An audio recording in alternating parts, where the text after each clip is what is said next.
Sir, अब हम लोग अपने मीटिंग को शुरू करेंगे आज के व्याख्यान को। व्याख्यान में उपस्थित सारे शिक्षकों व विद्यार्थियों के साथ साथ आज के जो हमारे मुख्य वक्ता हैं डॉक्टर आशुतोष ओझा सर, मैं उनका स्वागत करती हूँ और उनके विशेष स्वागत के लिए मैं विभागाध्यक्ष श्री गजेंद्र पाठक सर को आमंत्रित करती हूँ कि सर के स्वागत के बाद हम लोग कार्यक्रम को आगे बढ़ाएं और उनके व्याख्यान से लाभान्वित हों। पाठक सर।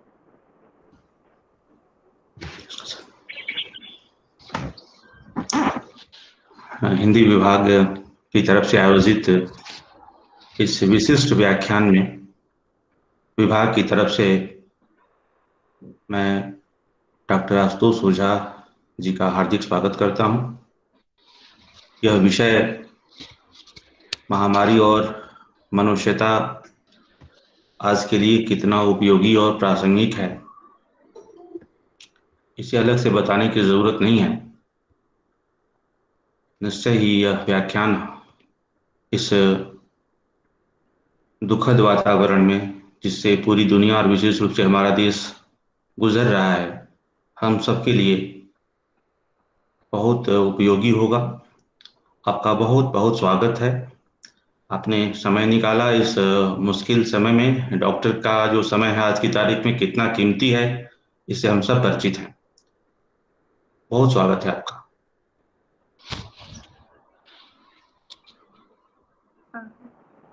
शुक्रिया सर। डॉक्टर ओझा सर को आमंत्रित करने से पूर्व मैं उनका परिचय देना चाहूँगी। एक्चुअली सर की इतनी उपलब्धियाँ रही हैं और उनका ज्ञान का भंडार इतना ज़्यादा है कि हम लोग इतने कम समय में सारी बातें नहीं बता सकते हैं। कुछ प्रमुख बातें जो हैं उनके विषय में मैं कहना चाहूँगी। और जैसा कि अभी पाठक सर ने कहा कि अभी के दौर में डॉक्टर्स जो हैं हमारे, उनका समय बहुत हमारे लिए महत्वपूर्ण है। और हम सभी जानते हैं कि आज के समय में, अभी के दौर में सबसे बड़ा योद्धा अगर किसी को माना जा रहा है देश के भीतर या विश्व के भीतर, तो वह एक डॉक्टर है। और सबसे बड़े योद्धा के रूप में हम पुकार रहे हैं, बुला रहे हैं डॉक्टर को। सर की एजुकेशनल क्वालिफिकेशन की अगर हम लोग बात करें तो सर ने अपनी MBBS की डिग्री 1996 में पूरी की है पुणे विश्वविद्यालय से। 2005 में सर ने अपनी MD की डिग्री कंप्लीट की है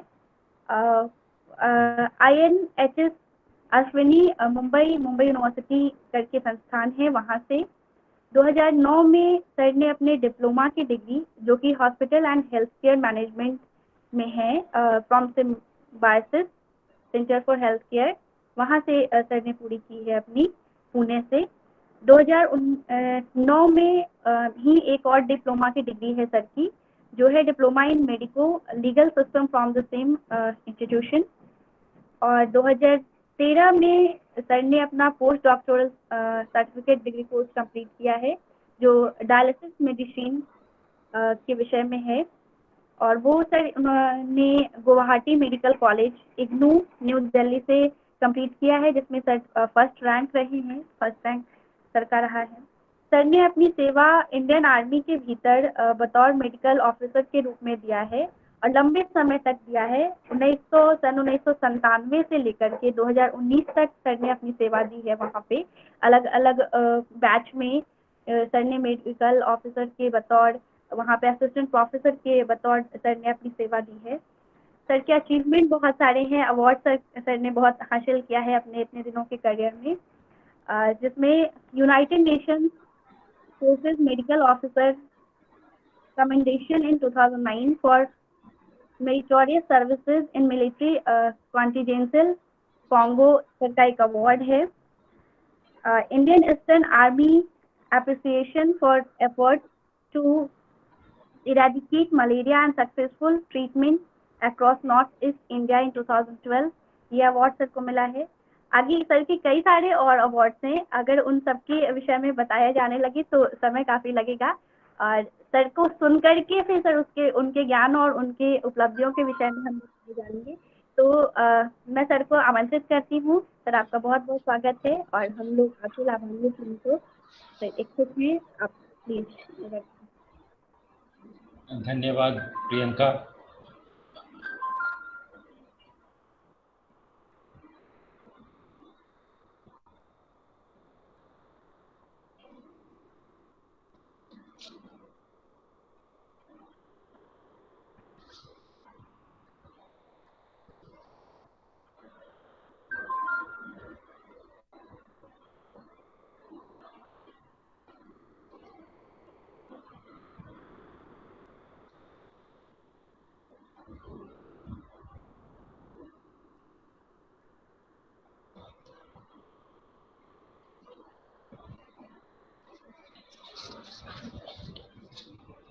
धन्यवाद प्रियंका।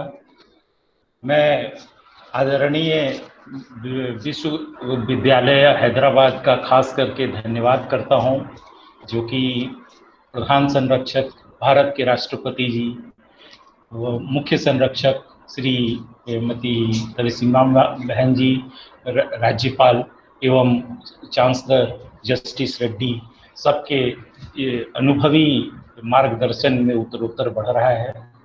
लास्ट केवल 3 साल में आपकी जो उपलब्धियां हैं उसको देखकर हम लोग बहुत गौरवान्वित हैं और हम जानते हैं कि आप आगे भी अपनी उत्तरोत्तर प्रगति से आगे बढ़ते रहेंगे। मैं खास करके धन्यवाद करता हूं professor Appa Rao sir. As a doctor मैं समझता हूं कि भारत के जो प्रोटीन की कमी है वो केवल दाल से पूरी की जा सकती है। जो सस्ती दाल और जो विविध दाल में आज भारत की उपलब्धियां हैं वो आपके बिना कभी नहीं होती और मेरे हजारों मरीज आज प्रोटीन के से कुपोषित होते अगर आपके मोलेकुलर जेनेटिक्स और मोलेकुलर बायोलॉजी के अनुसंधान को हमने खेत तक उतारा नहीं होता और वो खेत से बच्चों के पेट तक नहीं पहुंचा होता। मैं खास करके धन्यवाद करता हूं सर कि आपके योग्य मार्गदर्शन में हम आगे बढ़ रहे हैं और आपसे और भी ज़्यादा आपके शोध और आपके अनुभव की हमें आवश्यकता है और हम लाभान्वित होते रहेंगे। इस युग के महत्वपूर्ण स्तंभकार और टीकाकार और समालोचक डॉक्टर गजेंद्र पाठक, जो अल्प अवधि में आपने जो कृतित्व हासिल किया है उसके लिए हम लोग धन्यवाद करते हैं। हिंदी साहित्य से हमारा पुराना नाता है। मैं हिंदी माध्यम से ही पढ़ा हूँ और सरकारी स्कूल से पढ़ा हूँ और मैं ये बात समझता हूँ हिंदी ही बांधने वाली कड़ी है जो भारत को एक मजबूत राष्ट्र के रूप में रखेगी।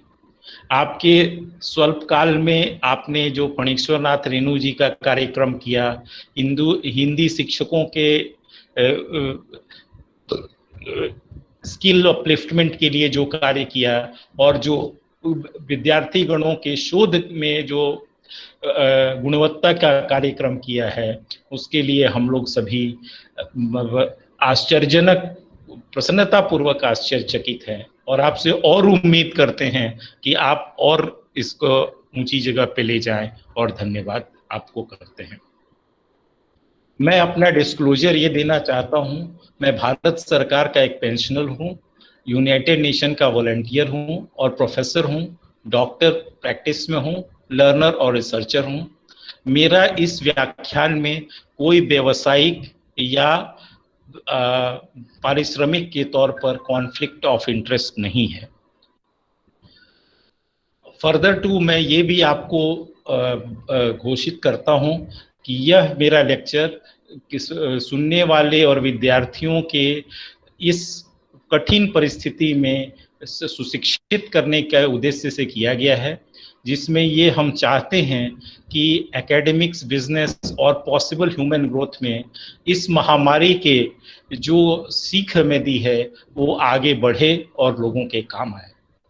मैंने लिबरली स्वतंत्रता पूर्वक उपलब्ध इंटरनेट के सामग्री, टेक्स्ट बुक और पीरियोडिकल्स को उद्धृत किया है, जिसका कि समय समय पर मैंने एक्नॉलेज किया है और अधिकांश जो भी मैं वक्तव्य दूंगा वो पब्लिक डोमेन से है और जिसे मैं सच और सच के सिवा कुछ नहीं समझता। इस महामारी का इतिहास बहुत पुराना है, शायद रिकॉर्डिंग कम है। लेकिन रिकॉर्डिंग कम होने के पहले सबसे पहली चीज जो हमें समझना है कि एपिडेमिक और पैंडेमिक क्या है। एपिडेमिक ये है कि एक क्षेत्र में एक बीमारी जितनी होती है उससे ज्यादा हो रही है, नॉर्मल एक्सपेक्टेंसी से ज्यादा एक कम्युनिटी और एक रीजन में हो रही है, और इसको स्पेसिफाइड पीरियड में देखा जाता है। जबकि महामारी पैंडेमिक जो है वो वर्ल्ड वाइड होती है और वो उसमें विस्तार का ज्यादा महत्व है, उसमें बीमारी की गंभीरता का कम महत्व है। दुर्भाग्यवश इस कोरोना वायरस के वक्त में हमने महामारी पहचानने में जो गलती की है वो शायद अक्षम्य है, और राष्ट्र जो अंतर्राष्ट्रीय संस्था है उसने हमें जो वॉचडॉग की भूमिका थी उसको पहचानने में देर करी, जिससे कि आज मानव सभ्यता एवं अन्य लोग एक बेहद कठिन त्रासदी से गुजर रहे हैं। तो पैंडेमिक का अर्थ ये है, इस महामारी का अर्थ है कि वो सकल राष्ट्रों में अधिक से अधिक क्षेत्रों में होता है। बीमारी भले हल्की हो लेकिन वो क्षेत्र विस्तार बहुत ज्यादा होता है। तो ये महामारी इसीलिए कह रहे हैं कि इसको टेरिटोरियल इंगेजमेंट बने, क्षेत्र में विस्तार इसकी बहुत ज्यादा है। आप अगर देखेंगे तो कि विश्व के 5 सबसे बड़ी महामारियों का मैं जिक्र करना चाहूंगा। ब्लैक डेथ जो हुआ था, जिसको कि काली मौत कहते हैं, 1331 से 1353 तक में, जिसमें कि 7 करोड़ 50 लाख लोगों की मृत्यु हुई इस 21 साल में, जबकि उस समय की जनसंख्या करीब करीब आधी हो गई है। माल्थस ने अपने सिद्धांत में भी इस महामारी का जिक्र किया है। दूसरी महामारी जो बहुत ही ज्यादा संगीन रही वो थी स्पेनिश फ्लू।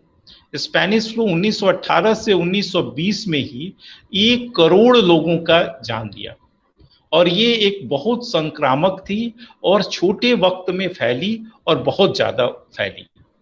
इसकी तुलना अभी के कोविड से की जाती है और उसके दिए हुए सीखों से आगे हम इस बीमारी को कंटेनमेंट एंड क्योर की तरफ कदम बढ़ाए हैं, और जिससे कि हमें कुछ सफलता हासिल हुई है।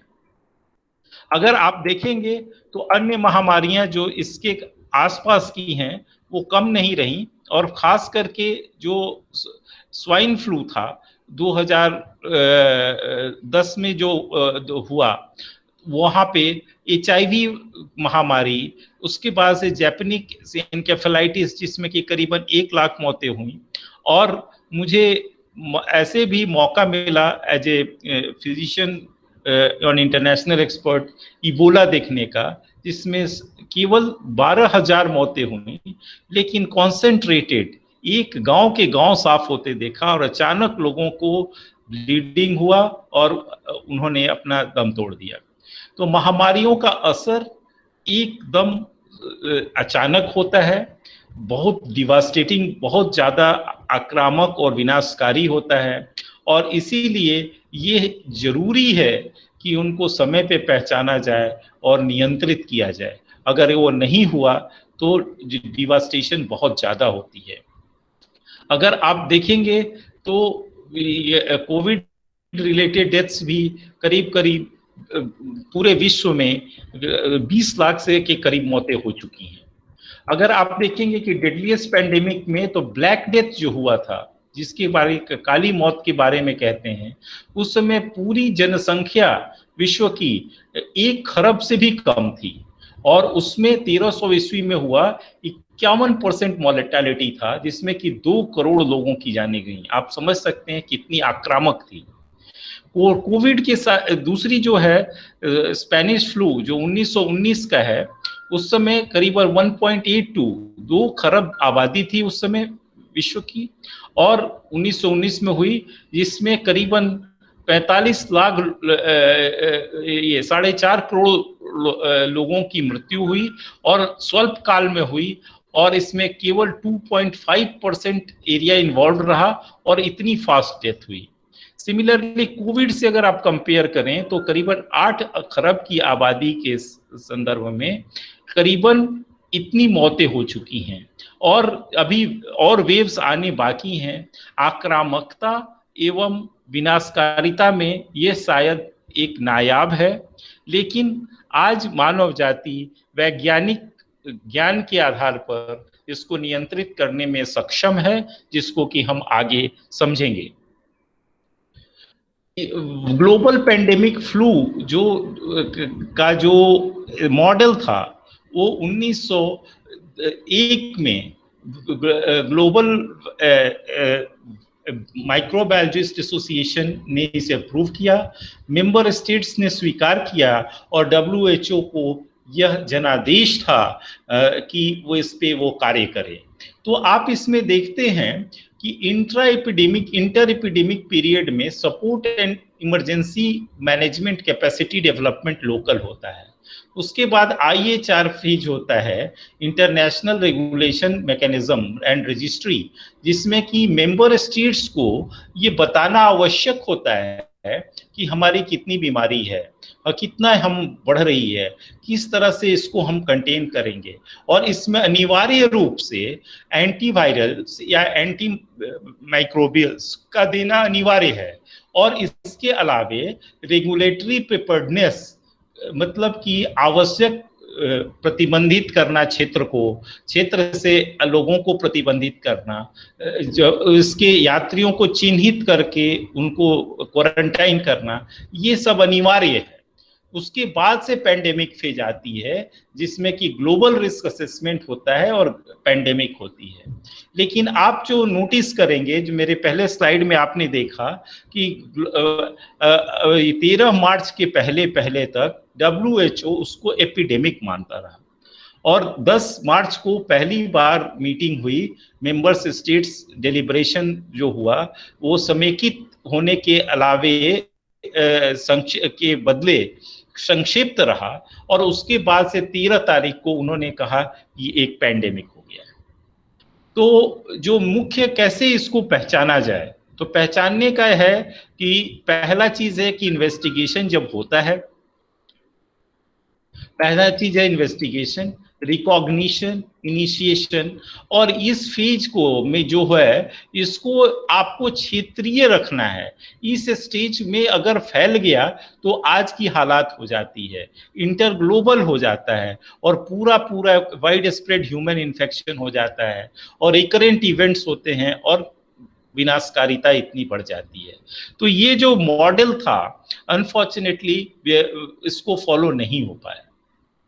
मैं अभी आगे जो बात करूंगा ये केवल साइंटिफिक होगी और साइंस फॉर सोसाइटी के एंगल से मैं बात कर रहा हूं।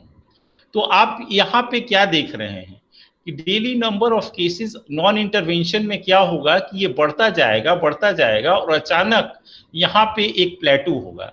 ये प्लेटू 3 इंटू इन्फेक्टिव पीरियड होता है, मतलब कि आपको इन्फेक्शन हुआ और बीमारी होने तक का जो अवधि है उसके 3 गुना जो अवधि होती है, ये प्लेटू एरिया कहते हैं। और इसके बाद से फिर डिसेलरेटेड फेज होता है। तो ये जो फेज होता है ये इतना आक्रामक होता है कि जितना भी आपने हेल्थ केयर प्लानिंग करके रखी है इससे ये बहुत ऊंचा होता है। तो आप इस फेज को डिसेलरेट करने के लिए आप क्या करते हैं कि आप प्रतिबंधित करते हैं और चिन्हित करते हैं लोगों को कि डिजीज लोकेटेड और कम रहे, और उसके बाद से ये इसको आप रिस्ट्रिक्ट करके कम करते हैं और ये इतना रखते हैं कि आपके हेल्थ केयर कैपेसिटी के अंदर हो जाए और उसके बाद से आप इससे बच निकलें। ये जो है हार्वर्ड मॉडल कहलाता है और जो कि जॉन पैटन के एपिडेमियोलॉजिकल मॉडल से लिया गया है। तो ये पब्लिक हेल्थ का एक सबसे विश्वसनीय मील का पत्थर है जिसके ऊपर हम अपनी पूरी कोशिश करते हैं। और अगर आप इसको देखें तो जब पेंडेमिक हुआ और उसके बाद से जो हमारे जहां अनरिस्ट्रिक्टेड रहा, अमेरिकन पेंडेमिक के हिसाब से देखें, इटालियन ब्राजीलियन देखें, तो उनका ऐसा रहा। हमारा क्या रहा कि हमारा फर्स्ट फेज में हम लोग वेल कंटेंट रहे टू एक्सटेंट कि हमें ज्यादा परेशानी नहीं हुई। तो ये जो विद प्रोटेक्टिव मेजर्स हमने क्या करा कि विद इन द कंटेंट करके इसको यूज किया। अब इसके बाद हम समझते हैं कि दूसरा वेव क्या है। दूसरे वेव में क्या होता है कि आप पहले वेव में फियर, आइसोलेशन, सप्रेस्ड जो स्प्रेड है उसको बंद करता है। उसके बाद क्या होता है कि आपको क्षणिक जो सफलता मिलती है, उसके बाद आपका जो फियर होता है वो निकल जाता है। अब ये फियर निकलने के चलते जो आपके डर निकल जाता है तो आप लापरवाह हो जाते हैं, और लापरवाही के बाद से मिक्सिंग होती है। मिक्सिंग के चलते क्या होता है कि जो ससेप्टेबल मतलब जो कमजोर लोग हैं, जो जिनको बीमारी हो सकती है, वो बीमार लोगों के संपर्क में आते हैं। और ये जो बीमार और संपर्क लोग में जो आते हैं, ये आपको यहाँ पे ये मैग्नीफाई होता है। और इसके बाद से चूंकि यहाँ पे मिक्सिंग हुई है, अब ये मिक्स्ड लोग जो हैं ये सुपर स्प्रेडर बन गए again under the susceptible people, और इसके चलते ये सेकेंड वेव आता है। तो सेकेंड वेव की कुछ एक खास विशेषताएं हैं।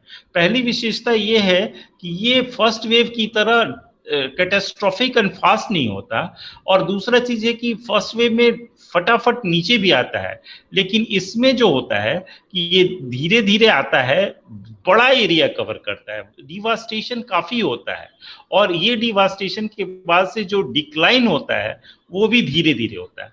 तो ये खास बात होती है कि ये सेकेंड वेव के बारे में। तो हम अब क्या करें? जो कुछ भी महामारी है, हमारा शरीर और हम ही कुछ कर सकते हैं, और कोई कुछ करने वाला नहीं है।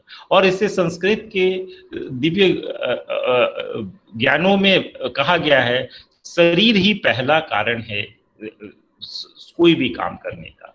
तो सभी कर्तव्यों को शरीर को सेहतमंद बनाने में ही है, और इसके लिए जरूरी है कि हम इसकी सुरक्षा करें, और हम जब कुछ करने लायक होंगे तभी हम कर पाएंगे।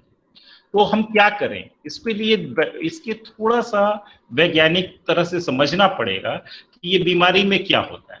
तो पहले क्या होता है कि आप आपका नाक से और नाक छूने से या ओरोफेरिंजियल सिक्रीशन के छूने से आपको ये कीटाणु आप तक पहुंचता है, या फिर छींकने से, खांसने से ये पहुंचता है। ये 50 माइक्रोन तक होता है, मतलब कि करीबन 1 मीटर या 1.25 मीटर तक ये जा सकता है। तो अब ये जो आपके पास कोई ऐसे एक्सपोजर होता है तो आप उसको लेते हैं, आप उसको सांस में लेते हैं। सांस में लेने के बाद से ये क्या कहता है कि आपके फेफड़े में जाता है, और फेफड़े में जाके ये निमोनिया कॉज करता है, और निमोनिया कॉज करने के बाद से रेस्पिरेटरी डिस्ट्रेस करता है, ऑक्सीजनेशन कॉम्प्रोमाइज होती है, और उसके बाद से मृत्यु हो जाती है। दूसरा तरीका ये है कि ये एक हाइपोक्सीमिया के बाद एक दूसरी मैकेनिज्म है जिसमें इम्यूनोलॉजिकल मैकेनिज्म है। इसमें क्या होता है कि ये अचानक साइटोकाइन स्टॉर्म्स करता है। बॉडी क्या करती है कि इस पहले इन्फेक्शन के अगेंस्ट में अपने इतने एंटीबॉडीज बनाने की कोशिश करती है ताकि इसको ये वियर आउट कर दे। अब ये वियर आउट करने के क्रम में क्या करता है कि ये अन्य अंगों पे अटैक करता है, और इन अन्य अंगों पे जो अटैक करने के बाद से सर्कुलेटरी सिस्टम पे अटैक करता है, ब्रेन पे अटैक करता है, अन्य अंगों पे अटैक करना शुरू करता है। तो इसमें क्या होता है कि ये सारे अंगों को वो एंड ऑन डैमेज करता है, और इस एंड ऑन डैमेज करने के साथ सर्कुलेटरी फेलियर के साथ बीपी ड्रॉप होती है, हाइपोपरफ्यूजन मतलब अंगों को खून मिलना कम होता है, और धीरे धीरे मल्टी ऑर्गन डिसफंक्शन होती है और मृत्यु हो जाती है। तो हमारा जितना कुछ है सब कुछ क्या है कि ये वायरस को पहुंचने न दें, पहुंचने के बाद इसको इतनी बढ़ने न दें ताकि वो और कुछ करे। तो यहाँ पे जो वायरस मल्टीप्लाई करके वो प्रोटीन में जब घुसता है तो यहाँ पे कुछ दवाएं हैं जो कि यहाँ पे हम देते हैं, जिससे कि वो वायरस को प्रोटीन न मिले और ये पूरा वायरस बने नहीं। तो पहले 3-4 दिन में एंटीवायरल ड्रग्स जो हैं जैसे रेमडेसिविर एंड फेविपिराविर, इन चीजों को वो काम करता है। इसके बाद से जो दूसरा चीज है कि वो जो आपका इम्यूनोलॉजिकल फेनोमेनन होती है उसको भी हम रोकने के लिए हमारे पास दवाएं हैं जहां पे कि हम देते हैं और ये चलता है। तो अब आप इसको समझ गए कि आपके पास ये आने के बाद से ये जो चेन है वो चलेगा। अब इस चेन को चलने के लिए आपको रोकने के लिए थोड़ी दवाएं हैं और आपके पास इम्यूनिटी है जो कि रोक सकती है। तो अब सबसे जो सरल उपाय है वो है बचना, और बचने का सबसे आसान तरीका है hand wash. Hand wash adequate होना चाहिए, एटलीस्ट 20 मिनट्स सेकेंड होना चाहिए, हर एक अंग को होना चाहिए, मोस्ट यूज्ड पार्ट्स को अच्छे से धोना चाहिए, और उसके बाद से black area, dirty area of the hands को भी धोना चाहिए, particularly under the thumb, in between the nail webs, तो फिंगर वेब्स, तो इनको हमें ध्यान देना चाहिए। दूसरा चीज है कि फेस कवरिंग इंपॉर्टेंट है, फेस एंड नोज ये ही से घुसेगा, तो इसको खास करके कवर करिए। कि डिस्टेंसिंग का मतलब है जो आपको बताया मैंने कि 50 micron travelling distance of 1.25 metres, तो इससे ज्यादा अगर हम डिस्टेंस रखेंगे तो ये अगर छींके खांसे भी तो यहाँ तक न पहुंचे। तो ये इसके रैशनेल है, यही इसका तरीका है कि जिससे ये होता है।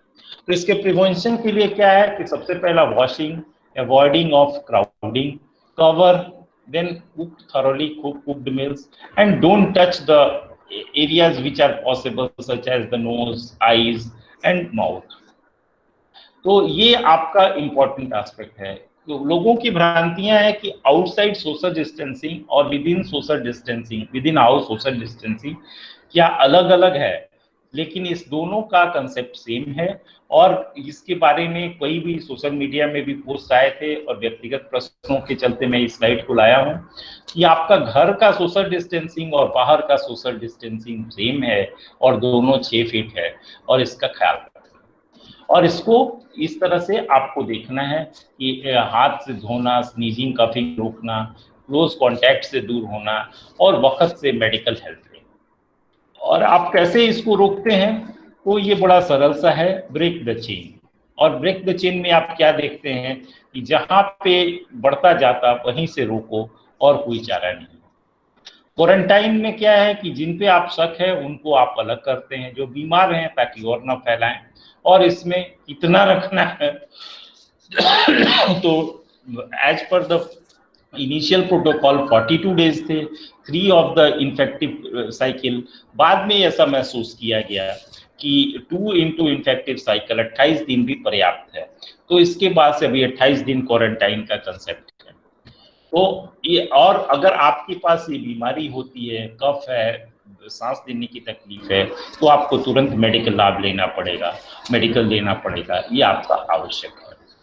उसके बाद से अभी इंफॉर्मेशन फ्लडिंग जो बाढ़ आई हुई है इस इंफॉर्मेशन की, इसमें यत्र तत्र जहां तहां की दवाइयां मिल रही हैं, कोई कुछ दिख रहा है सोशल मीडिया पे, कुछ दिख रहा है। तो इसमें आपको ऑथेंटिक सोर्स से जानकारी दें, राष्ट्रीय हेल्पलाइन से जानकारी दें, प्रदेश के हेल्पलाइन से जानकारी लें और उसका अनुपालन करें। और जो दिव्यास्त्र है वो है वैक्सीन। वैक्सीन ही है जो आपको बचा सकता है।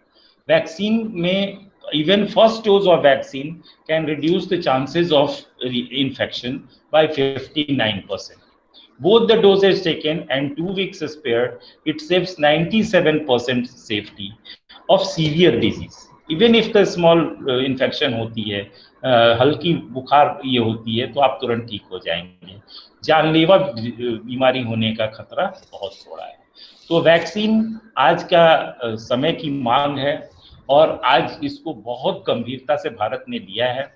और हम लोगों को ये बताते हुए खुशी हो रही है कि विश्व के सबसे तेज और सबसे सफल टीकाकरण अभियान भारत का कोविड है, जिसमें कि करीबन 5 करोड़ लोगों को कम से कम 1 डोज और 3 करोड़ 60 लाख लोगों को 2 डोज दिए जा चुके हैं, जो कि कंप्लीट प्रोटेक्शन है। थोड़े ही दिनों में 10 करोड़ के लक्ष्य को प्राप्त करना है इस माह के अंत तक, ऐसा योजनाएं हैं और इसके ऊपर भरपूर काम हो रहा है। हाँ, वैक्सीन की अभी निर्माण की प्रक्रिया लंबी है। उसके बाद से कुछ एक जो सबस्ट्रेट्स हैं वो इंडिया में उनकी कमी है, तो इस पे सरकार बहुत त्वरित गति से काम कर रही है और हमें पूरा विश्वास है कि वैक्सीन की कोई कमी नहीं रहेगी। और वैक्सीन के बाद हम और भी public health and personal protection दोनों ही मुद्दों पे भरपूर खरे उतरेंगे। युग पुरुष श्री राम शर्मा जी का ये है कि संयम बनाम आत्मघात। तो असंयम जहां हुआ तो ये एक आत्मघात की तरह है, तो इसको हमें याद रखना है और इसके ऊपर ध्यान देना है। तो सोशल लेवल में क्या करना है, अब तो महामारी हो गई, हम अब क्या करें।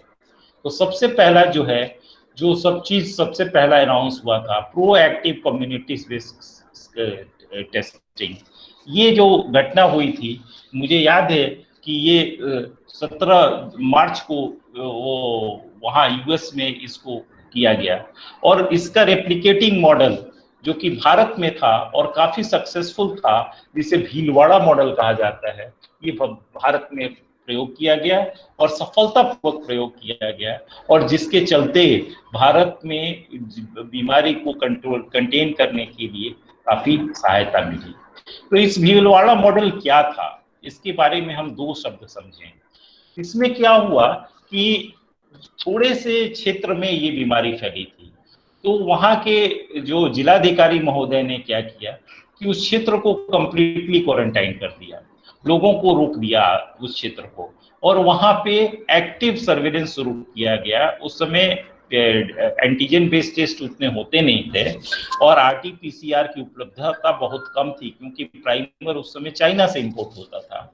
तो ऐसे हालात में उन्होंने लिबरल क्वारंटाइन, लोगों को पकड़ के अकेले क्वारंटाइन किया और इस छोटे से शहर में जहां 31 होटल थे, 27 होटलों को उन्होंने एक्वायर किया, 1541 रूम्स उसमें लिए और सारे स्कूल कॉलेजेस को इन्होंने एक्वायर करने के बाद होटल्स और हॉस्टल्स को 12,000 बेड्स उन्होंने उपलब्ध कराए और मिनिमम इलनेस पे भी क्वारंटाइन किया और डिस्ट्रिक्ट हॉस्पिटल ऑगमेंट किया। और इसका नतीजा ये हुआ कि 17 दिन में ये एपिडेमिक, ये जो पैंडेमिक का जो फोकस था वो सफलतापूर्वक प्राप्त किया गया और ये भारत के लिए रेप्लिकेबल मॉडल के रूप में उभरा और इसके ऊपर बहुत ख्याति मिली। तो इसके बाद क्या हुआ कि कोरोना अपडेट्स जो हमारे पास शुरू हुआ, उसमें जो सबसे बड़े सहयोग जो मानता हूँ, जो क्रांतिकारी कदम था, वो आरोग्य सेतु था। आरोग्य सेतु में आपके आसपास के सभी लोगों को बताते थे कितना डेंसिटी है, कितना स्टेट में ये है, कितनी डेथ हुई है, सारी चीजों को रखा गया और ये एक प्राइवेसी प्रोन था, जिसमें कि आपकी इस गतिविधि वगैरह सबको संक्षिप्त रूप में ही उपलब्ध कराया जाता था और आपके अगर कोई आप इन्फेक्ट होते हैं तो आप कितने लोगों से मिले हैं, क्या क्या जगह पे गए हैं, ये खास करके किया गया। और इससे क्या हुआ कि बीमारी को पहचानने में और कंटेन करने में बहुत सफलता मिली और इससे फर्स्ट वेव को काफी मिली। इसका जो बहुत सरल उदाहरण ये रहा कि जो इंटर स्टेट ट्रैवल के लिए इसको एक आधार के रूप में इस्तेमाल किया गया और इसमें काफी सफलता मिली। अभी लेकिन हम कहाँ हैं? इतनी सफलता के बाद हम अभी कहाँ हैं? अभी हम कहाँ हैं, इस पे अगर हम सोचे तो केसेस विदाउट प्रोटेक्टिव मेजर्स हमारे पास बहुत है और कहाँ पहुँचना है, तो ये लाल एरिया में हमें पहुँचना है। हम यहाँ हैं और हमें यहाँ पहुँचना है। तो इसके लिए हमें क्या करना है? इस हार्वर्ड मॉडल जो है, जिसके बारे में हमने बात की थी कि हमें क्या करना है।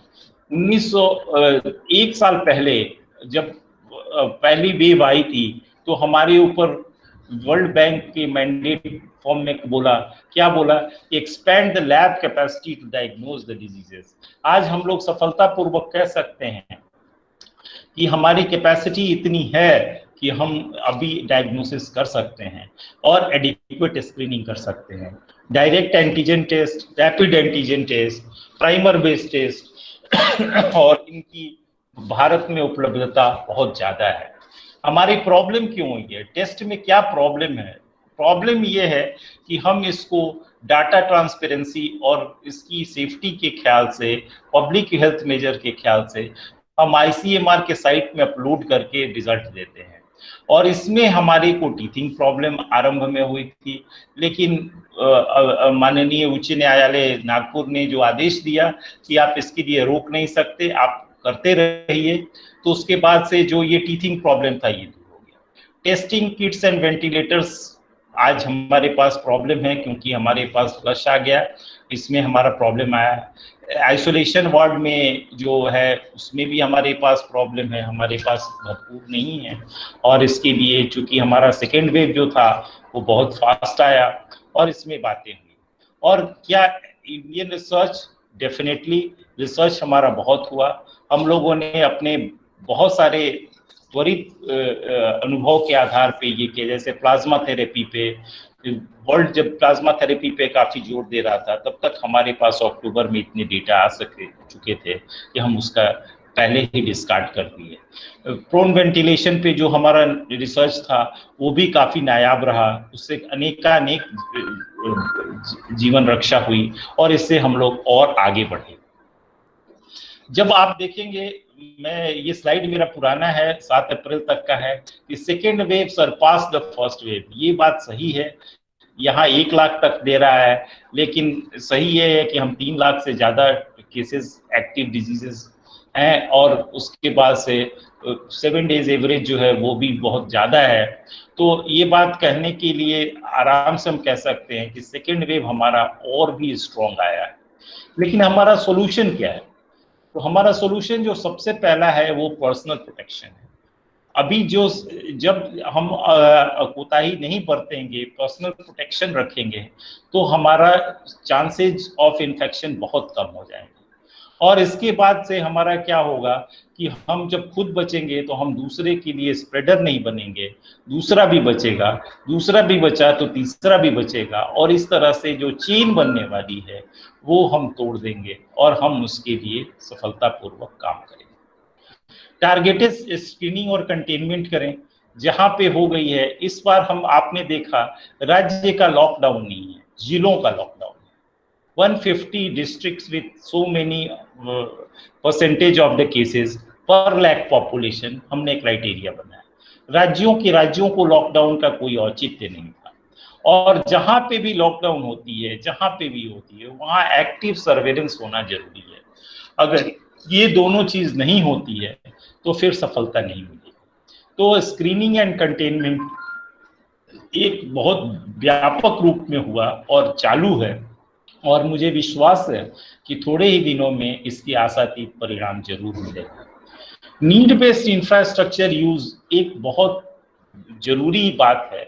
आज की भी अस्पतालों में आप जाके देखेंगे तो ये first come first serve basis या rich and famous based service, इन्हें बड़े हेल्थ इंफ्रास्ट्रक्चर को कब्जा कर लिया है।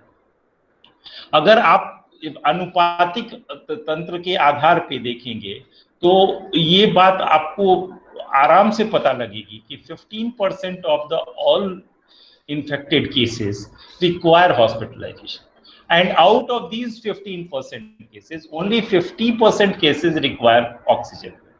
But where these beds have gone? ये पूरे बिस्तर कहाँ गए? अनसर्कुलस इंक्रोचमेंट, किसी को खांसी हुआ उसने बिस्तर दे दिया, अब वो बिस्तर है नहीं जो ज्यादा बीमार है। तो ये हमारा नीड बेस्ड इंफ्रास्ट्रक्चर यूज, जिसमें कि वॉलंटरिज्म, जो आपने अभी देखा कि नागपुर के एक स्वयंसेवक महोदय ने अपनी बीमारी पे कहा कि मैं 87 साल का हो गया हूँ, 28 वर्ष के बच्चे को जरूर दीजिए। इटली के मेयर ने कहा कि मैं 91 साल का हो चुका हूँ, मुझे अभी नहीं चाहिए, मेरा वेंटिलेटर इसको दीजिए। तो ये मैं नहीं कहता कि उम्र एक क्राइटेरिया हो, बल्कि ये क्राइटेरिया जरूर हो कि जरूरत वाले को मिले, गैर जरूरी वाले उसे अनावश्यक रूप से रिजर्व ना करें और रोकें। इतने हेल्थ इंफ्रास्ट्रक्चर कम जरूर है, लेकिन इतनी ज्यादा कम भी नहीं है कि हमारा बहुत ही ज्यादा कम पड़े। दूसरा चीज है strict surveillance.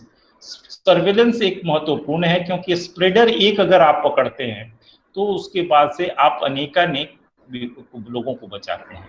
Particularly railway station पे, बस अड्डों पे सर्वेलेंस सिस्टम होना चाहिए। Honest data and full disclosure, इस गवर्नमेंट की ये कोशिश है और WHO का मैंडेट है और अनेकानेक जगहों पे इसके ऊपर भरपूर कोशिश है कि ये इसको आप अवश्य रूप से फॉलो किया जाए और इसको जरूर बताया जाए। और vaccination as a personal and public health initiative, vaccination आपको तो बचाता ही है, आपके द्वारा जो इन्फेक्ट होने वाले लोग हैं उनको भी ये जोड़ देता है। और ये भारत का सौभाग्य है कि हमारे पास 2 ऑलरेडी अप्रूव्ड हैं, 2 और हमारे पास वेंडर्स अवेलेबल हैं। तो मुझे विश्वास है कि अगले सप्ताहांत तक हमें खूब से खूब वैक्सीन की उपलब्धता हो जाएगी और हमें एक आशातीत सफलता मिलेगी। हमारे पास चैलेंजेस क्या है? अगर आप सोचें तो हमारे पास लिमिटेड इंफ्रास्ट्रक्चर है, मतलब हमारे पास ऑक्सीजन है, ऑक्सीजन कैरियर्स कैपेसिटी नहीं है, ऑक्सीजन फ्रेम नहीं है और ऑक्सीजन डिलीवरी सिस्टम नहीं है। अगर आप ये देखेंगे ऑक्सीजन प्रेशर अगर आप बढ़ाते हैं तो 1 कैनिस्टर ऑक्सीजन प्रेशराइजर के साथ कम से कम 3 लोगों को दिया जा सकता है। लेकिन अगर हमने प्रेशराइज लगा के कैनिस्टर टू 1 रखा तो वेस्टेज रेशियो हमारा 28% ऑफ द ऑक्सीजन होता है। तो ये कैसे नहीं हुआ? क्योंकि हम इसके लिए संयंत्र नहीं थे, हमने सोचा नहीं था कि क्या हमें ऐसे दिन भी आएंगे कि ऑक्सीजन कम पड़ेगा और इतनी प्रॉब्लम आएगी। दूसरा चीज है कि ये पूरी तरह से बेनकाब हो चुका है कि हमारा गवर्नमेंट का पब्लिक हेल्थ पॉलिसी जो है असफल रहा। हमने इस चीज को, जो गवर्नमेंट स्पेंडिंग को इतना कम किया और इसको दूसरे मॉडल में कन्वर्ट करने के लिए जो पब्लिक हेल्थ रूडिमेंट्री स्टेट में भी थी उसको भी और पतला किया, तो इसके चलते हमारी हालत एकदम खता हो गई। अभी हालात ये है कि कई सारे कैंटोनमेंट बोर्ड में एक डॉक्टर की 3 शिफ्ट में ड्यूटी करने भर भी क्षमता नहीं है। तो आप बताइए एक से छोटा डॉक्टर क्या होगा? आधा डॉक्टर तो होता नहीं है, 1/4 डॉक्टर तो होता नहीं है। अगर 3 डॉक्टर आपके पास नहीं है तो 24 घंटे उपलब्धता के लिए आपके पास 1 डॉक्टर नहीं रहेगा। और ऐसे ऐसे लोगों के जो आंकड़े आ रहे हैं वो हिला देने वाले हैं, झकझोर देने वाले आंकड़े हैं। हमको पब्लिक हेल्थ को इग्नोर नहीं करना है और इस बात को हमें सोचना है। राइजिंग डेथ ट्रूथ है, इसके बारे में कोई ये नहीं किया जा सकता है, लेकिन ये भी इतनी जरूरी नहीं है कि शमशान घाट के सामने बॉडीज की लाइन दिखाएं। और lack of drugs and necessary consumables, ये बिल्कुल सही बात है और इसके ऊपर हमें ध्यान देना है। और हमारे पास इतना बड़ा, जब हम विश्व को के टोटल औषधि उत्पादन के करीबन 74% भारत में बनाते हैं, तो हम लोग और ज्यादा शोध के द्वारा और ज्यादा कुछ कर सकते हैं और हम जरूर अपने लोगों को बचा सकते हैं। ये ईरान के मस्जिद की कहानी है जहां फर्स्ट टाइम उन्होंने किया था। आप इसकी बहुत आलोचना हुई कि 3 फीट से छोटा है ये है, लेकिन उन्होंने पहली बार में ये कह के दिखाया कि हम बियॉन्ड हॉस्पिटल केयर करते हैं और आज भारत में बियॉन्ड हॉस्पिटल केयर के लिए बहुत कोशिश हो रही है। अगर आप इसके अलावे देखें महामारी का हमारे पे कितना असर डाला। अगर जो सबसे लोग जिनको की महामारी का असर पड़ा वो माइग्रेंट, रिफ्यूजीज और डिस्प्लेस्ड पीपल, जिनके पास पहले भी कुछ नहीं था, रोज कमाते खाते थे, और जब सब कुछ बंद हो गया तो उन्हें और ज्यादा कष्ट हुआ। और इसके ऊपर पूरे विश्व में इसके ऊपर शोध हुआ, इसके ऊपर नियम बने। क्या नियम हमने उतने बनाए जितने की काम आए? अगर इतने बनाए तो फिर हमारा पलायन क्यों हुआ? ये जरूर सोचने वाली बात है। जब काम के वक्त उनकी हम बुलाए और जब विपत्ति आने पे उन मजदूरों को पलायन के लिए मजदूर जाना पड़ा, मैं किसी भी तरह से इसको मनुष्यता नहीं मानता। जिस सोसाइटी के लिए उन्होंने काम किया वो सोसाइटी उन्हें बुरे दिन में साथ नहीं दे पाया, ये जरूर निंदनीय है और मैं इसको समझता हूं कि हमारे श्रोतागण इस पे मनन करें। फिर एक इम्पॉर्टेंट एस्पेक्ट खास करके है, क्या ह्यूमन राइट्स को भी क्वारंटाइन कर देंगे? तो इसके ऊपर कुछ एक दिन पहले लोगों की बात हुई थी कि लोगों ने जब सच बोलना शुरू किया तो अरेस्ट हुए, ये लोगों को रोका गया। क्या किसी के डेथ, ऑक्सीजन की कमी, डॉक्टर की कमी, ये सब बात करना सेडिशन है?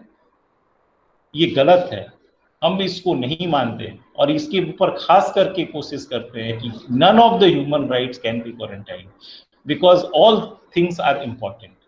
फिर दूसरी बात जो खास करके WHO पेपर में खास करके ये UN के पेपर में जो खास करके ये रहा कि जिसमें जो सबसे प्रभावित लोग हैं इसमें, वो है यंग पीपल।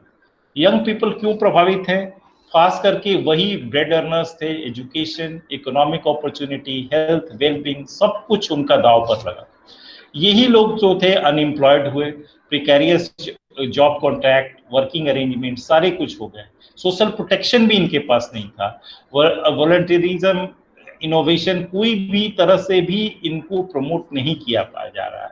तो सस्टेनेबल डेवलपमेंट गोल में जो खास करके ये है, जिसमें कि human activity index and the young people engageability, ये सब जरूर आना चाहिए और डिकेड एक्शन प्लान में इसको जरूर रखा जाना चाहिए। तभी हम एक सस्टेनेबल ग्रोथ की तरफ बढ़ेंगे और ऐसे ऐसे विपदाओं को झेल पाने में समर्थ होंगे।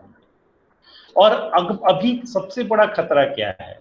जो सबसे प्रभावित लोग कौन है? मैनुअल जॉब्स जो हैं वही सबसे ज्यादा रिस्क में, जिसको कि रिपीटेटिव हैं, जिसमें कि कॉग्निटिव स्किल्स कम है, और ये वाले लोगों का ही बार बार कमी हुई है। वर्ल्ड फोरम का ये डेटा है और अभी के डेटा भी में भी यही हुआ है।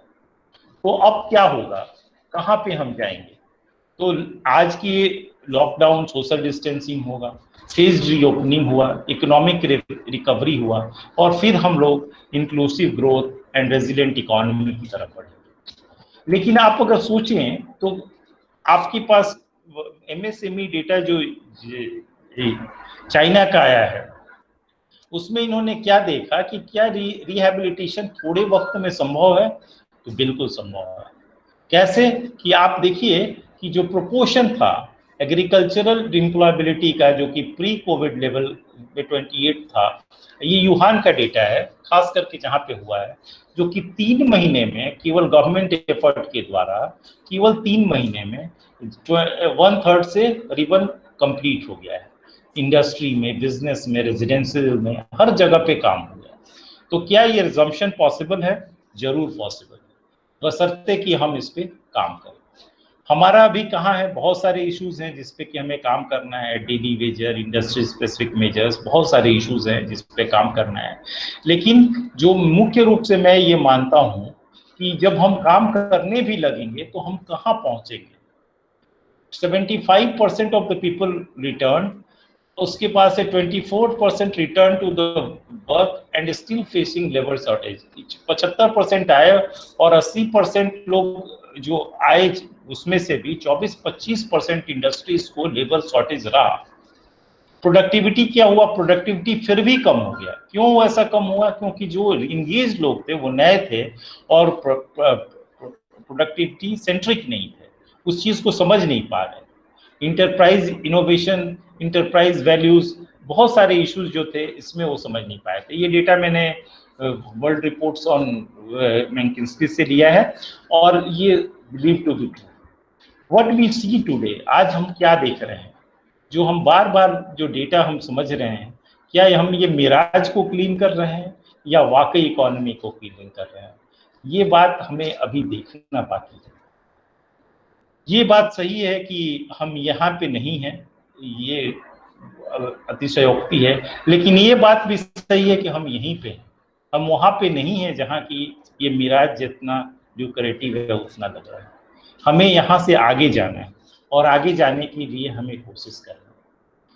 तो आगे का रास्ता क्या है? फिजिकल एक्सपेंशन करना है, आगे और एक्सपेंडिचर बढ़ानी है और इन सब बातों से फायदा होगा। लेकिन कितना फायदा होगा? रिफॉर्म्स आने हैं और ये सबसे हमें आना। तो हमारे पास होप क्या है? हर एक आदमी इस इंडिविजुअल वे में एक छोटी से छोटी पहल के द्वारा क्या भारत को कंट्रीब्यूट कर सकता है? और मेरा विश्वास है हाँ। एक छोटे से फंड रेजर से मैडम ने करीब 1 करोड़ रुपए की धनराशि दी है और उन्होंने 25 सेंट जैसी मामूली रकम को भी स्वीकार किया है कि वो उसमें उनके दान में दिया जा सके। और ये एक बहुत बड़ी उपलब्धि है। लोगों ने, विश्व के कोने कोने से भारतीयों ने अपने दान की थैली, अपने समर्पित लोगों को ये किया है और उसके चलते हमें बहुत सारी आशाएं बनी हैं। क्या हमारा ऑफिस खुलेगा? ये एक इम्पोर्टेंट सवाल है और ये एक बहुत मुश्किल भी सवाल है कि क्या होगा अगर खुलेगा भी। तो ये जो है अगेन डेटा बाहर का ही है, लेकिन ये इम्पोर्टेंट है कि really do we require office? क्या हम घर से काम नहीं कर सकते? अभी हमने ये देखा कि इफेक्टिवली टीचर लोग घर से काम कर सकते हैं और करीब 6 दिन में अगर 2 दिन भी जाए तो भी इफेक्टिव टीचिंग कर सकते हैं। अनेक व्यवसायों में भी ऐसी योजना है, अनेक तरह के ये में पॉसिबल है। और इसके द्वारा सेफ सिक्स कम्युनिकेशन में खास करके ये बात है कि आप छोटा ऑफिस नहीं बना सकते, सेफ ऑफिस बनाना आज की जिम्मेदारी है। और वर्क प्लेस चेंजेस जो वाकई आएंगे उसके ऊपर हम लोगों को सोचना है। दुखद बात यह है कि इस महामारी के दौर में हमने बहुत कुछ बुरा भी देखा। लोगों ने जीवन रक्षक दवाओं की कालाबाजारी करते देखा, जो कि मेन है, और कालाबाजारी ही नहीं कर रहे थे, उसकी लेबल लगा के उसमें पानी बेच रहे थे। ये भी देखा कि 12 किलोमीटर ले जाने के लिए 40,000 रुपए और 2,000 रुपए की घूस दी जाती। पुलिस को जब पता चली तो पुलिस ने इसको कार्रवाई वसूल करके वापस किया। 4 किलोमीटर एम्बुलेंस के लिए 10,000 रुपए दिए। यूएस में भी ये कोई नई बात नहीं है। यूएस में भी देखिए, ये डेटा अगेन यूएस का है, life saving for life saving treatment. क्या यही हमारी मनुष्यता थी कि हर एक मनुष्य से आज एक मौके पे लूट लें? आप देखिए कि इस व्यक्ति का करीब 1 मिलियन से ज्यादा खर्च हो गया है 29 डेज हॉस्पिटलाइजेशन। ये पूरी जिंदगी का कमाई उसके खत्म हो गया। ये क्या इस पे हम सोच नहीं सकते? क्या ये विचारणीय नहीं है? मेरी समझ से जरूर है। अगर हम ऐसा नहीं करेंगे तो हम फिर मैंने बहुत बातें कही, लेकिन मुख्य बिंदु यही था, क्या इन बातों के ऊपर संभावना नहीं है? जरूर है। और इसके लिए हमें शांत होकर सोचना पड़ेगा और सोचने के बाद काम करना पड़ेगा।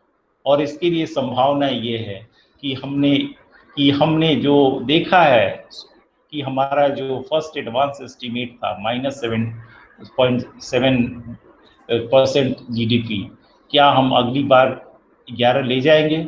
मेरा उम्मीद है हाँ, और हम जरूर करेंगे और हमारा यही कोशिश होना चाहिए।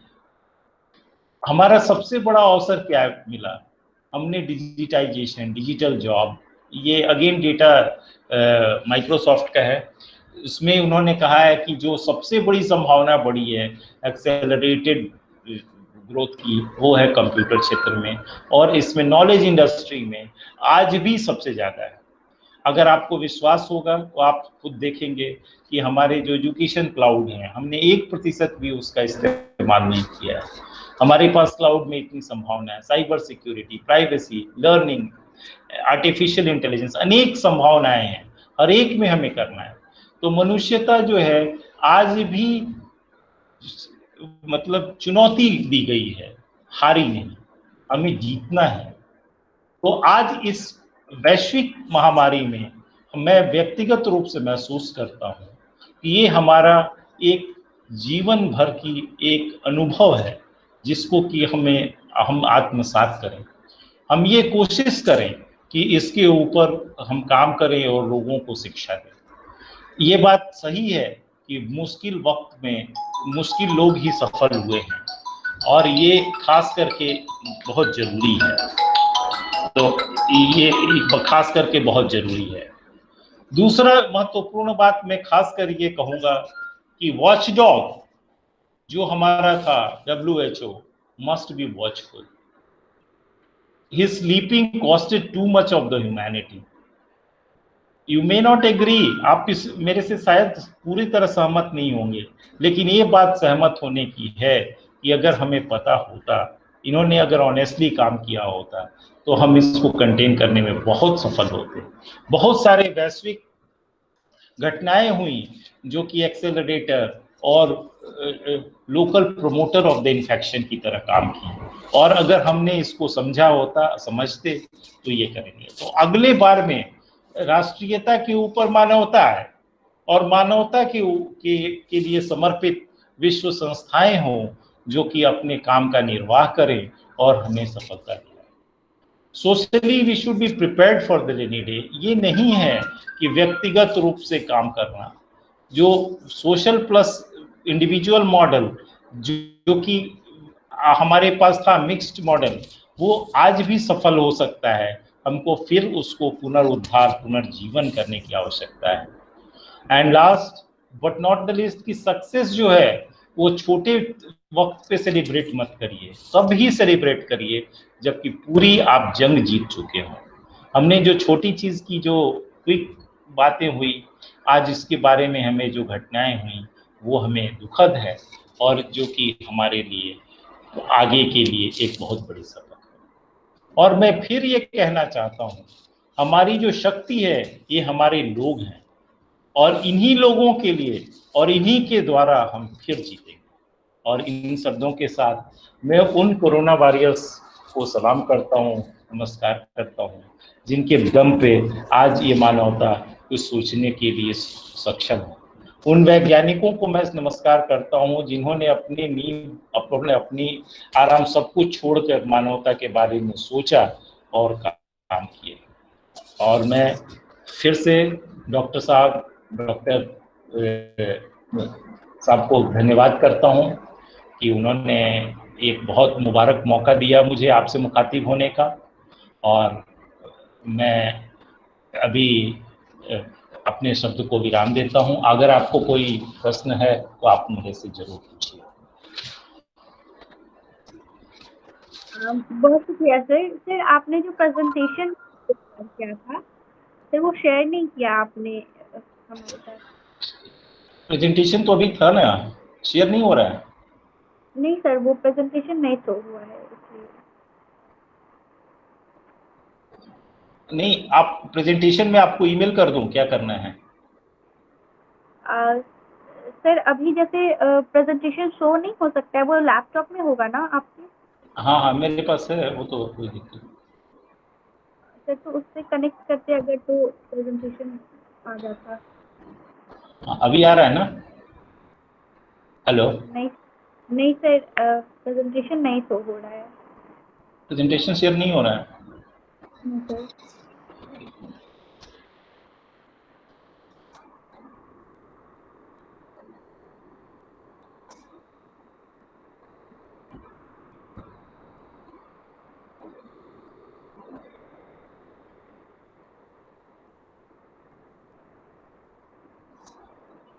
अभी शेयर हो रहा है? Yes sir. हेलो. हाँ यस सर. Yes sir. जी जी. पूरा शेयर हो रहा था ना कि पूरा भी नहीं हुआ? सर स्टार्टिंग से ही नहीं हो रहा था. अब सर हम लोग उसको देख पाएंगे. जी ठीक है.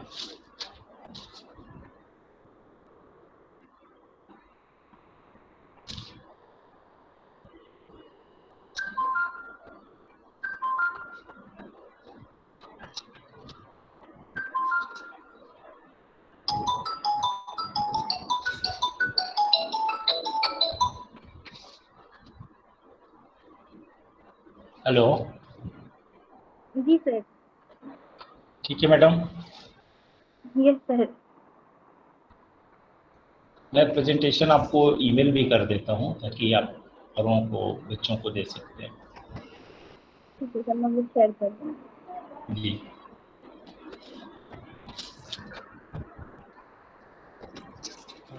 जी नमस्कार सर. मेरा नाम अभिषेक उपाध्याय है, पीएचडी पीएचडी द्वितीय वर्ष। तो आपका व्याख्यान सर काफी ज्ञानवर्धक था। इसमें सर मैं एक प्रश्न पूछना चाहता हूं कि जिस तरीके से ये फैल रहा है और सभी को लोगों को ये सुझाव दिया जाता है कि अपने डॉक्टर से मिलें, तो सर ये डॉक्टर, क्या आप ये मानते हैं कि अभी कोरोना को लेकर सभी डॉक्टर पर्याप्त रूप से एजुकेटेड हैं? क्योंकि कभी कभी ये देखा गया है कि जैसे मैं थोड़ा अपना भी अलग से स्टडी किया इस पर, तो जैसे कुछ उसमें है कि एक पर्टिकुलर सही टाइम पे स्टेरॉइड देने से ही वो काम कर रहा है। अगर आपने समय के पहले दे दिया, और ज्यादातर ये देखा जा रहा है कि एक बना बनाया फॉर्मेट है ज्यादातर डॉक्टर्स के पास, जो ये नहीं देख रहे हैं कि माइल्ड केस है या जो है वो वही दे रहे हैं वही, तो उससे भी एक मतलब लंग्स को हानि हो रही है स्टेरॉइड से, समय के पहले देने से या समय के बाद देने से।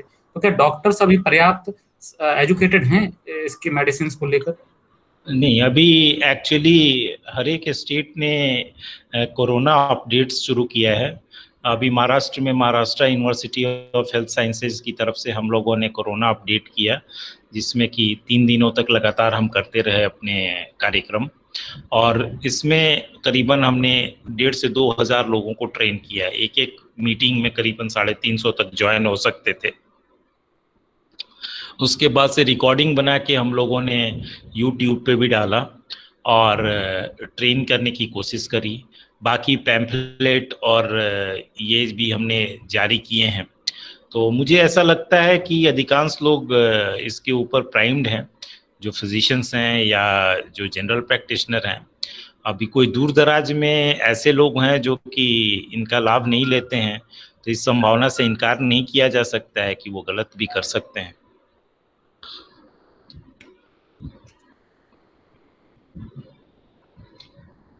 जी सर, धन्यवाद सर। और सर मैं ये एक और इससे जुड़ा हुआ प्रश्न है कि अगर कोई रिकवर हो रहा है कोविड से, तो जैसे कोविड की अगर वो क्रिटिकल स्टेज में आ गया था 17 CT स्कोर में के आसपास, तो अगर वो उसमें फिर पॉजिटिव रिपोर्ट बाद में सही आ रही है, रिकवर हो रहा है, तो जो उस समय 17 स्कोर में इंजेक्शन वगैरह दिए जाते हैं ओरल दवाइयां स्टॉप करके, तो नॉर्मल होने के बाद वापस से इंजेक्शन वगैरह स्टॉप होने के बाद दोबारा जो दवाइयां दी जाती हैं, तो क्या वो दवाइयां और जो प्राइमरी स्टेज में दवाई दी जाती हैं, क्या वो सेम होती हैं या उनको मतलब चेंज करना होता है? क्योंकि मैंने केस में देखा है कि ज्यादातर वो सेम थी, तो ऐसा लगा कि शायद दोबारा दवाई उतना इफेक्टिव ना हो। नहीं, एक्चुअली जो CT स्कोर हाई होने पे, मैंने 17 एंड अबव में इंजेक्टेबल का ही रोल है। मुंह से खाने वाली दवाइयाँ, ओरल ड्रग्स का हार्डली कोई यूज़ है। तो ऐसे स्टेज में जो दवाइयाँ दी जाती हैं वो ओरल ड्रग्स नहीं होती हैं, IV ड्रग्स होती हैं, एक्सेप्ट फॉर द स्टेरॉयड, जो कि सिमिलर होता है। जब आदमी रिकवर करता है तो उसके बाद भी लंबे वक्त देना पड़ता है। खास करके CT स्कोर अगर 15 से ऊपर है तो उनको 1 महीने तक स्टेरॉयड हम लोग कम से कम देते हैं। बाकी अन्य दवाओं का जो आवश्यकता होती है वो 1 हफ्ते में ही हो जाती है। अगर आप रिकवर कर जाते हैं, वायरल इलनेस से आप निकल जाते हैं, माने वायरस के ग्रोथ फेज से आप निकल गए और आपको इम्यूनोलॉजिकल फेनोमेनन नहीं हुआ, तो आपको फिर इतनी दवाओं की आवश्यकता नहीं होती है। केवल मल्टीविटामिन और विटामिन C की ज़रूरत होती है, बस इतना ही आवश्यकता होती है। लंबी दवाइयों की ज़रूरत नहीं होती है। और कई बुजुर्ग हैं जिनको कि काफ़ी जानलेवा बीमारी है, तो उनके लिए खून पतला करने के लिए एंटीकोगुलेंट देते हैं। तो बाकी हल्की ही दवाइयाँ होती है रिकवर करने के बाद से, उनमें ज़्यादा दवाओं का ज़रूरत नहीं पड़ता। धन्यवाद सर। और किन्हीं छात्र का यदि प्रश्न है तो वो प्रश्न कर सकते हैं। सर कुछ प्रश्न और लेंगे। जी नमस्कार सर, मैं चंदन MA द्वितीय सत्र से हूँ। मेरा प्रश्न ये है कि हम लोग वायरस के प्रभाव को कम करने के लिए हैंड वॉश का जो यूज करते हैं, तो ज़्यादातर हम मार्केट में देखते हैं जो भी हैंड वॉश होते हैं उसमें बहुत सारे टॉक्सिक केमिकल होते हैं, बहुत सारे उसमें सोडियम लॉरेल सल्फेट उसमें पाए जाते हैं, जिसमें जो स्किन कैंसर उत्पन्न कर सकता है। तो यदि हम अच्छे हैंड वॉश की बात करें तो काफ़ी एक्सपेंसिव, काफ़ी महंगे मिलते हैं। तो हम अपने होममेड या घर के स्तर पर हैंड वॉश कैसे बना सकते हैं ताकि जी आप बना सकते हैं। हैंड वॉश बहुत सरल है। आप सिंपलेस्ट तरीका है, फिटकरी को आप पानी में मिलाइए, ठीक है। और दूसरा चीज़ है कि उसमें अल्कोहल कंटेंट होना चाहिए। तो ये जो अल्कोहल 70% तक मार्केट में डिनेचर्ड अल्कोहल मिलता है, तो उसको आप 23% अल्कोहल आप मिलाएं, फिटकरी मिलाएं, तो कोई अधिकांश जो अवेलेबल हैं उसके समकक्ष की गुणवत्ता का आप बना सकते हैं घर में, इसमें कोई ये नहीं है। और बहुत सारे हॉस्पिटल्स में ये लोग हैंड सैनिटाइज़र खुद बना भी रहे हैं, क्योंकि खरीदने पे काफ़ी महंगे मिल रहे हैं। तो बम्बई महानगर पालिका के अधिकांश अस्पतालों में ये लोग खुद रिकॉन्स्टिट्यूट कर रहे हैं। तो ये अत्यावश्यक अवयव मैंने उसके सबस्ट्रेट्स हैं। बाकी और कोई आवश्यकता की चीज़ होती है तो उसको आप डाल सकते हैं। धन्यवाद सर। सर नमस्ते सर। सर हाँ। मेरा एक प्रश्न था टेस्टिंग को लेकर कि जैसे कि हमारे यहाँ मैं कह रहा हूँ कि जब टेस्टिंग होती है तो जिसको शायद थोड़ी सी सर्दी भी है वो कोरोना निकल जाता है, फिर दोबारा टेस्टिंग होने से वो नेगेटिव दिखाता है। तो क्या ऐसा कोई इफेक्टिव टेस्टिंग भी है जिससे पता चले कि दरअसल उनको कोरोना हुआ है या नहीं हुआ है? हमारे यहाँ ये बहुत हो रहा है और इसके चलते बहुत करप्शन भी हो रहा है जो हमें देखने को मिलता है। तो इसका नहीं, क्या? आपका प्रश्न बिल्कुल सही है।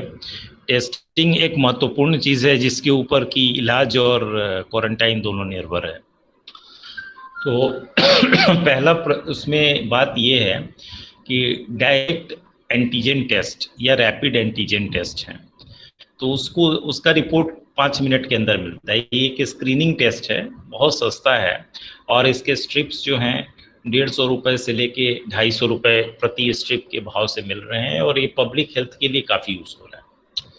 दूसरा है कि RT-PCR, reverse transcriptase polymerase chain reaction. इसमें क्या होता है कि कोरोना को ग्रो करते हैं और एप्रोप्रिएट साइकिल होने के बाद उसकी प्राइमर्स मैचिंग करते हैं जो कोरोना के सिग्नेचर RNA है उससे। तो इसमें टाइम लगता है। अगर 35 साइकिल्स तक में मैच हो जाता है तो इसको ICMR पॉजिटिव मानता है। तो अब रही बात कि अगर आप डायरेक्ट एंटीजन टेस्ट जो है वो स्क्रीनिंग टेस्ट है। इसमें क्या है कि हमारी कोशिश ये होती है कि भले जो क्या कहा जाता है गलत, कुछ लोगों को ज़्यादा पॉजिटिव आ जाए, लेकिन कोई भी ऐसा बीमार वाला छूटना नहीं चाहिए। तो इसको कहा जाता है कि इसकी सेंसिटिविटी ज़्यादा होनी चाहिए। तो डायरेक्ट एंटीजन टेस्ट कई बार आपका पॉजिटिव आता है, आप RT-PCR कराने जाते हैं तो आपको देखते हैं कि वो नेगेटिव आ गया। तो ये चीज़ें आमतौर पे होती हैं। दूसरा चीज़ ये है कि आप RT-PCR कराने गए और उसमें पहले हफ्ते में चले गए या पहले 2 दिन में ही चले गए, तो 35 साइकिल्स तक जो एप्रोप्रिएट नंबर ऑफ प्राइमर्स होने चाहिए PCR के लिए वो नहीं आए, तो उस समय आपको नेगेटिव हो गया। फिर जब आपको बीमारी बढ़ी फिर आप कराने गए तो पॉजिटिव आ गया। तो RT-PCR का प्रॉब्लम ये है कि उसमें 30% मरीज छूट जाता है, मतलब बीमार रहता है लेकिन पकड़ में नहीं आता। तो ये दोनों टेस्टों का फैलेसी है। एक जो है वो ज़्यादा से ज़्यादा पकड़े, दूसरा है कि जो बीमार नहीं है उनको दूसरा वाला छोड़ दे।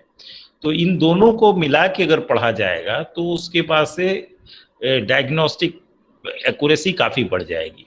तो ऐसी हालात में जहां आपको कोई बीमार लग रहा है और एक टेस्ट नेगेटिव आ रहा है तो आप दूसरे टेस्ट को कराने के लिए तजवीज़ करिए। दोनों टेस्ट अगर नेगेटिव हैं तो बिल्कुल नेगेटिव बात है। अगर एक नेगेटिव है दूसरा पॉजिटिव है तो उसके बाद से फिर CT स्कैन और अन्य IL-6, CRP वगैरह टेस्ट करके इलाज किया जा सकता है। लेकिन मेन बात ये है कि बीमार छूटने न पाए, ताकि आप बीमार को अगर आप छोड़ देंगे तो स्प्रेड भी करेगा और डिटोरिएट भी करेगा। तो ऐसी हालात में अगर आपको लगता है कि कोई बीमार है, कोई टेस्ट नेगेटिव है, तो दूसरे टेस्ट के लिए आप रिक्वेस्ट करें या आप अपने डॉक्टर को बताएं तो वो खुद ही करेंगे और फिर इसमें सफलता हासिल होगी।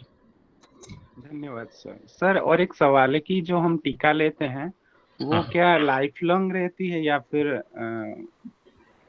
मतलब एक्चुअली इसका मैं उत्तर दे नहीं पाऊंगा क्योंकि इसके ऊपर इनफ साइंटिफिक डेटा है नहीं। जी सर। लेकिन अभी इस पे इतना डेटा अवेलेबल है कि कम से कम 1 साल तक आपको बचाएगा। जी सर। क्योंकि ये बीमारी नहीं है और इसके ऊपर उतना ज़्यादा स्टडी अभी हुआ नहीं है, तो हम लोग इसके बारे में हम पूरा इसका उत्तर नहीं जानते हैं। दूसरी बात है कि कई लोग 2 टीके ले लिए और उसके बाद में भी उनमें एंटीबॉडी नहीं बना, तो इसके बारे में भी मतलब कॉन्सेंसस मतैक्य होने जा रहा है कि जिसमें ये कोशिश किया जा रहा है कि अगर आपका पूरा एंटीबॉडी नहीं बना तो हम तीसरा टीका माने बूस्टर दें। लेकिन अभी इसके मतलब दूरगामी परिणाम है। अभी पूरा पॉपुलेशन नेव बचा हुआ है, मतलब आरक्षित बचा हुआ है। इसमें भी बूस्टर देने की हालत रहेगी कि नहीं रहेगी, इस पे बहुत सारे प्रश्न हैं। तो अभी इसका उत्तर देना मतलब जल्दबाजी होगी कि कितना दिन प्रोटेक्शन रहेगा। लेकिन अभी तक की जो स्टडीज है वो कह रहा है कि कम से कम 1 साल तक आपको प्रोटेक्शन मिलेगा।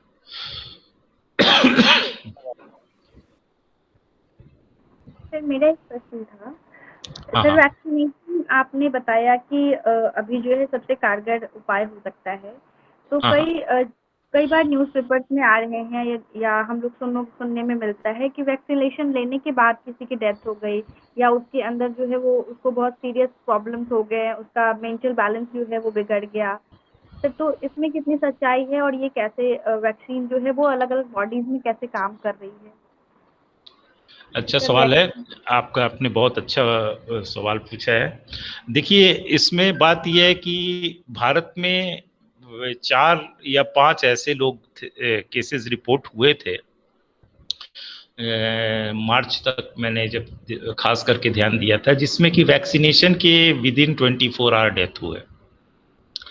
और ये एक सीरियस इशू था, तो ministry of health and family welfare ने इसके ऊपर एक जांच कमेटी भी गठित की और उसमें जो रिपोर्ट आई उसमें यही देखा गया कि ये चारों के चारों केस के जो डेथ हुए हैं वो अनरिलेटेड टू वैक्सीन है। जैसे किसी को लकवा मार के डेथ हो गई, किसी को हार्ट अटैक आ गया, तो हार्ट अटैक का पहले से ही उनका डिस्लिपिडीमिया चल रहा था, उन्होंने वैक्सीन लिया और डेथ हो गई, तो इससे इसको रिलेट नहीं किया जा सका। लेकिन एक्सेप्ट फॉर वन वैक्सीन जिसके बारे में एस्ट्राजेनेका ऑक्सफोर्ड वैक्सीन के बारे में जो कि वहाँ पे बात हो रही है ब्राज़ील और यूएसए में, ब्राज़ील और इंग्लैंड में, वहाँ ये बात कहते हैं कि ये थ्रोम्बोटिक है, मतलब कि इसको लगने से ज़्यादा खून के थक्के बन रहे हैं। लेकिन वो वैक्सीन तो हमारे यहाँ अभी अवेलेबल नहीं है। लेकिन हमारे पास जो दोनों वेरिएंट हैं वो सेफ़ हैं और मैं करीबन आपको 12 दिसंबर से लगातार वैक्सीन के संपर्क में हूँ और वैक्सीन मॉनिटरिंग भी कर रहा हूँ और अपने वैक्सीन केंद्र का देखभाल कर रहा हूँ। मेरे को ऐसा कोई भी केस मुंबई में नहीं मिला जिसको कि मैं कहूँ कि ये नुकसान किया हो या ये किया हो। हाँ, ये बात लेने के बाद से बुखार आती है वो एक्सपेक्टेड है, क्योंकि फॉरेन एंटीजन है और बुखार नहीं आएगी तो इम्यूनोग्लोबुलिन भी नहीं बनेगा, तो ये बात है। तो मैं ये आपको कह सकता हूँ कि ये सेफ हैं, इफेक्टिव हैं और आप जरूर लें। Thank you sir.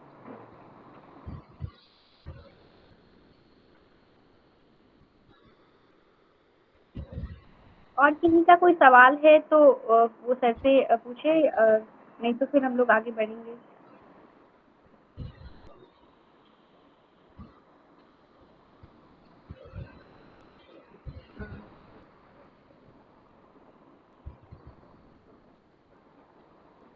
लगता है अब इन साथियों का कोई सवाल नहीं है। डॉक्टर साहब, मेरा एक आग्रह है आपसे। हमारे सारे विद्यार्थी पूरे देश में दूर दराज फंसे हुए हैं, एक तरह से कहिए, और ऐसी जगहों पे हैं जहां पर उनको उचित सलाह नहीं मिल पा रही है। परिवार के लोग बीमार हैं या खुद बीमार हैं या उसकी आशंका से ग्रस्त हैं। तो आप अपनी व्यस्त दिनचर्या में अगर कोई समय हमें दें जो विद्यार्थियों को व्हाट्सएप पर जो संपर्क कर सके आपसे सेकेंड एडवाइस के लिए, या तो हमारे लिए ये बहुत बड़ा आपका। नहीं, मैं 11 से 12 के बीच में मेरे से वो संपर्क कर सकते हैं। अमूमन मैं खाली ही रहता हूँ, तो आप बात कर सकते हैं, और व्हाट्सएप करने के बाद मैं खुद ही रिप्लाई दे दूंगा जब भी वो व्हाट्सएप करेंगे। तो जब भी उपलब्ध समय तुरंत मैं उनसे बात कर लूँगा, और जो भी आवश्यकता अनुसार सलाह होगी मैं ज़रूर दूंगा। ठीक है, बहुत बहुत धन्यवाद। बहुत शुक्रिया सर, आपके व्याख्यान से हम सभी लाभान्वित हुए। बहुत सारी बातें, नई बातें भी सीखने को मिली, और जिनमें असमंजस की चीज़ें बनी हुई थी वो क्लियर हुई। तो सर आपका बहुत बहुत शुक्रिया। और आपने जैसा कि अभी कहा कि आप 11 से 12 में परामर्श के लिए भी फ्री हैं, तो सर उसके लिए भी बहुत शुक्रिया। मैं पूरे हैदराबाद विश्वविद्यालय परिवार की ओर से आपका धन्यवाद करती हूँ। विशेष धन्यवाद ज्ञापन के लिए हमारी साथी हैं चंदन। मैं चंदन को आमंत्रित करती हूँ कि सर का वो धन्यवाद ज्ञापन करें, और उसके बाद हम लोग कार्यक्रम का समापन करेंगे। आज का व्याख्यान यहीं पे समाप्त हो।